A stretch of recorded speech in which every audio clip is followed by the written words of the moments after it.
ये कहानी है उत्तराखंड के एक छोटे से गांव शिवपुर की। यह एक लड़की रहा करती थी जिसका नाम था समीरा। वो अपनी माँ के साथ रहती थी। समीरा जो थी वो बचपन से ही शांत और समझदार थी, लेकिन कुछ समय से ना उसके साथ कुछ हरकतें हो रही थी। वो खुद भी थोड़ी अजीब हरकतें कर रही थी। कभी वह अकेले रात में बात करने लगती थी, तो कभी रात के अंधेरे में बिना वजह हंसने लगती थी। उसकी माँ मालती देवी को समझ नहीं आ रहा था कि उसकी बेटी के साथ हो क्या रहा है। लेकिन असली डरावनी बातें तो तब शुरू हुई जब समीरा के शरीर पर नीले काले निशान उभरने लगे। उसे रह रहकर किसी अनजान शक्ति का एहसास होता था, जैसे कोई उसे अपने वश में कर रहा हो। गांव के लोग इस बुरी आत्मा के प्रभाव मान रहे थे, लेकिन असलियत इससे भी भयानक थी। एक रात समीरा की माँ ने अपनी बेटी के कमरे में अजीब सी आवाज़ें सुनी। जब उन्होंने दरवाज़ा खोला तो उन्हें एक बहुत ही भयानक दृश्य देखने को मिला। समीरा हवा में लटकी हुई थी। उसकी आंखें सफ़ेद हो चुकी थी और कमरे में एक अजीब सी आवाज़ गूंज रही थी, तू मेरी है, हमेशा से मेरी थी। एक गहरी भयानक आवाज़।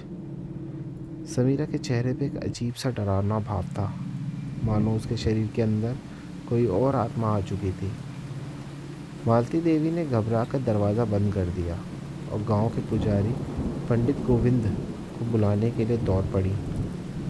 जब पंडित गोविंद ने समीरा को देखा तो वो समझ गए कि ये कोई साधारण भूत प्रेत का मामला नहीं है। उन्होंने तुरंत अपने गुरु तांत्रिक सुरेशानंद को बुलाया। सुरेशानंद महाराज एक अनुभवी तांत्रिक थे जो भूत प्रेत और काला जादू से लड़ने में माहिर थे। तांत्रिक ने समीरा के माथे पे भस्म लगाई और उसे देखते ही बोला, यह कोई आम आत्मा नहीं है, ये एक प्राचीन राक्षस है जिसका नाम कायन है। यह उन लड़कियों को अपने वश में कर लेता है जिनकी आत्मा पवित्र होती है। समीरा के होंठों पे फिर से खुद ब खुद हिलने लगे। वह धीमी आवाज़ में बोली, अब बहुत देर हो चुकी है, कोई मुझे इससे नहीं बचा सकता, मैं इसकी हूँ। तांत्रिक सुरेशानंद ने तुरंत हवन करना शुरू किया। जैसे ही मंत्रोच्चारण शुरू हुआ, समीरा ज़ोर ज़ोर से चीखने लगी। उसकी आंखों से खून बहने लगा और पूरे घर ऐसे हिल रहा था मानो कि जैसे भूकंप आ गया हो। अचानक हवा में एक डरावना चेहरा उभर आया। भयानक लाल आंखें, नुकीले दांत और पूरी तरह जली हुई काली परछाई। राक्षस गुस्से में चिल्लाया, तू इसे मुझसे अलग नहीं कर सकता, यह मेरी है। तांत्रिक ने समीरा के सर पे जलता हुआ काला धागा रखा और जोर से मंत्रोच्चारण करने लग गए। अचानक समीर का शरीर जोर के झटके खाने लगा और राक्षस की छाया धीरे धीरे मिटने लगी। लेकिन तभी समीरा ने एक जोरदार चीख मारी और अचानक शांत हो गई। कुछ देर तक सब कुछ शांत रहा, लेकिन फिर समीरा की आंखें खुली। अब वह पूरी तरह काली थी। वह तांत्रिक की ओर देखने लगी और धीरे धीरे मुस्कुराने लगी और बोली, तुमने सोचा कि तुम मुझे हरा सकते हो? तांत्रिक समझ गया कि राक्षस अभी पूरी तरह नहीं गया है। उन्होंने जल्दी से एक काली माला निकाली और समीरा के गले में डाल दी। जैसे ही माला उसकी त्वचा को टकराई, उसके शरीर से काले धुएं, सब बहुत ज़्यादा धुआं निकलने लगा। समीरा ज़ोर ज़ोर से चिल्लाने लगी और फिर अचानक बेहोश होकर ज़मीन पे गिर गई। चारों ओर एक भयानक सन्नाटा था। तांत्रिक ने धीरे से कहा, अब यह मुक्त हो गई है, लेकिन राक्षस फिर भी लौट सकता है। कुछ दिन के बाद धीरे धीरे सब ठीक होने लगा, लेकिन उसके मन में कुछ अजीब से सवाल थे। क्या वह सच में बच गई है या राक्षस ने बस थोड़े समय के लिए उसे पीछा छोड़ा है? एक रात को जब वो आईने में खड़ी थी तो उसने कंधे पे एक हल्का सा निशान देखा, ठीक वैसा ही जैसे पहले था। और तभी उसके कानों में जानी पहचानी आवाज़ सुनाई दी, मैं लौटूंगा। अब इस किस्से के बाद समीरा पहले जैसी नहीं रही थी। वह ठीक तो हो गई थी, लेकिन अंदर ही अंदर उसे अजीब सी बेचैनी महसूस होती थी। उसकी माँ मालती देवी खुश थी कि तांत्रिक सुरेशानंद ने उसकी बेटी को बचा लिया था, लेकिन समीरा को हमेशा ऐसा लगता था जैसे कोई उसके को देख रहा हो, कोई जो अंधेरे में छुपा है और बस सही समय का इंतज़ार कर रहा है। रात को अक्सर उसकी नींद खुल जाती थी और उसे किसी के कानों में फुसफुसाने की आवाज़ सुनाई देती थी, मैं लौट आया हूँ, तुम्हें भूला नहीं हूँ। समीरा जब भी आईने में देखती तो उसकी आंखों में एक हल्की सी लाल चमक दिखती थी। पहले वह इन्हें सिर्फ भ्रम समझ रही थी, लेकिन धीरे धीरे उसकी हालत बिगड़ने लगी। एक रात समीरा गहरी नींद में थी जब अचानक उसके कमरे का दरवाज़ा अपने आप ही खुल गया था।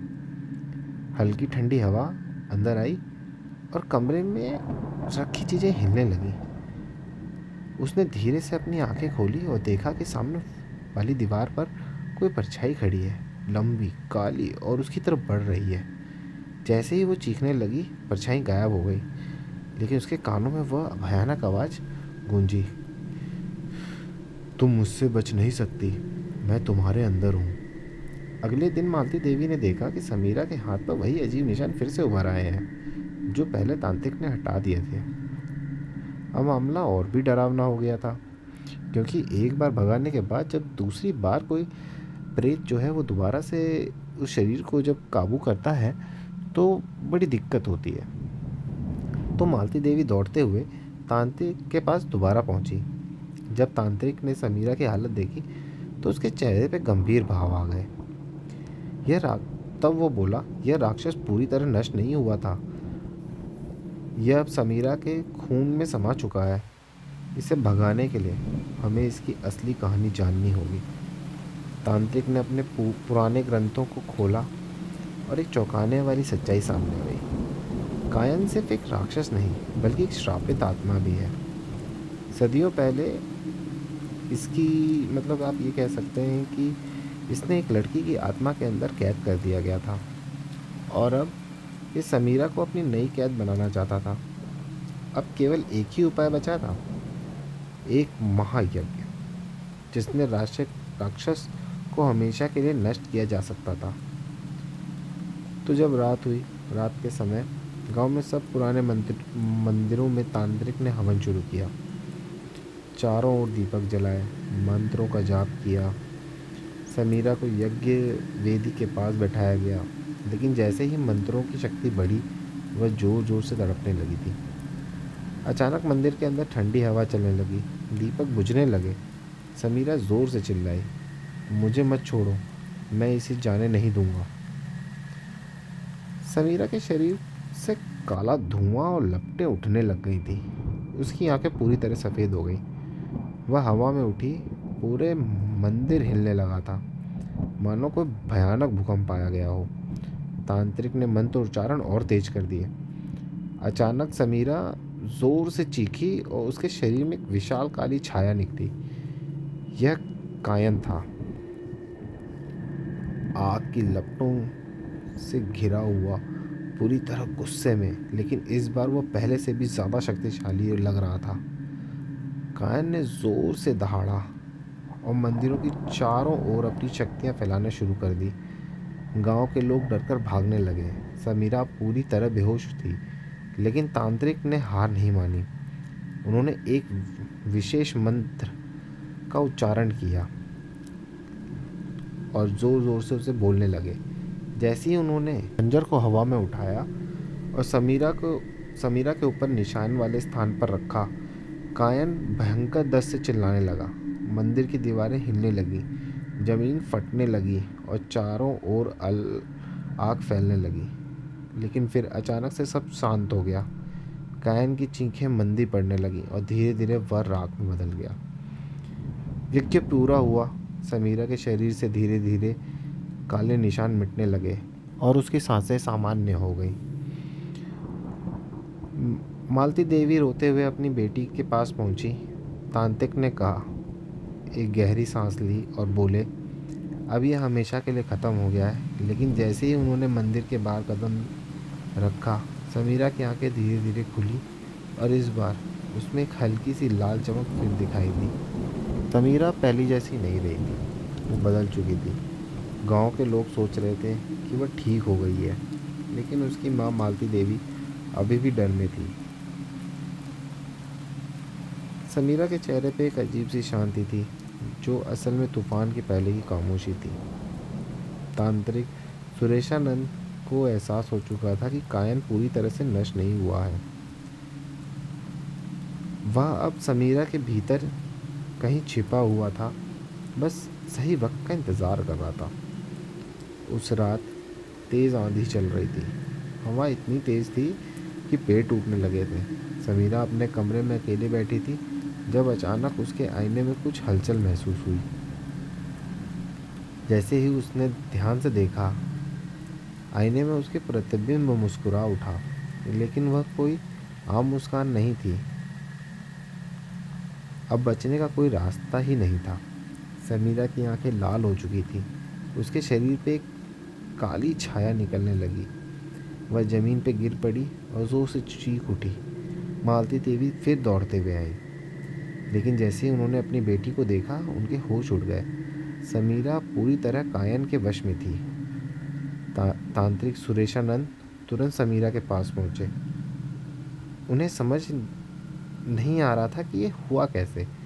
2 बार इतने बड़े बड़े यज्ञ करने के बाद भी वो इस दुष्ट आत्मा को या राक्षस को रोक नहीं पा रहे थे। अब उन्होंने समीरा को के चारों ओर एक पवित्र रेखा बनाया फिर से, और मंत्र का उच्चारण दोबारा शुरू कर दिया। जैसे ही मंत्र गूंजते तेज हुए, कायन की छाया जमीन से उठने लगी और वो जोर से चिल्लाई, तू मुझे रोक नहीं सकता, यह लड़की मेरी है। तांत्रिक ने तुरंत अपनी माला निकाली और समीरा के गले में डाल दी। अचानक कायन की चीखें और तेज हो गई। समीरा के शरीर से काला धुआं और लपटें उठने लगी और उसकी आंखें खून से बहने लगी। तांत्रिक ने फिर एक आखिरी मंत्र पढ़ा, एक भयानक चीख के साथ। जैसे जैसे वो मंत्रों का उच्चारण तेज कर रहे थे, उसी तरीके से वो राक्षस और ज़्यादा दर्द में था। फिर जब ये बिल्कुल पीक पॉइंट पे पहुंच गए तांत्रिक जी, तो एक भयानक चीख के साथ कायन की छाया समीरा के शरीर से बाहर निकली और आग की लपटों में बदल गई। वह हवा में तड़प रहा था, लेकिन कुछ ही पलों में राख बनकर बिखर गया। समीरा ज़मीन पे गिर पड़ी और पूरी तरह बेहोश। मालती देवी दौड़कर उसे गले लगाई। तब तांत्रिक ने एक गहरी सांस ली और बोले, अब ये हमेशा के लिए ख़त्म हो गया है। अब आप सोच रहे होंगे कि कोई आत्मा इतनी ताकतवर कैसे हो सकती है कि जिसे 3-3 बार निकालने की ज़रूरत पड़ी हो। ही मतलब राक्षस होते हैं जिन्हें इतने ज़्यादा बार एक्सोर्सिज्म किया जाता है। क्या आप लोगों के आसपास भी कोई ऐसा कहानी है जो मैं अपने चैनल पे सुना सकता हूँ, या आप कोई कहानी शेयर करना चाहते हो, तो मुझे बताइए, ताकि इस तरह की कहानियाँ हम और जान सकें। इतने हैवी एक्सोर्सिज्म के बाद भी अगर कोई प्रेत किसी के शरीर को नहीं छोड़ता है, तो आप सोच सकते हैं कि ये किस तरह के शक्तियों से हम कभी कभी डील करते हैं और न जाने अनजाने में हम क्या गलतियाँ कर देते हैं। तो मैं उम्मीद करता हूँ कि आपको मेरी ये कहानी बहुत पसंद आई होगी। पसंद आई हो तो मुझे बहुत ढेर सारा प्यार दीजिएगा और मेरी अगली वीडियो को ज़रूर सुनिएगा। Okay, see you, tata, bye bye.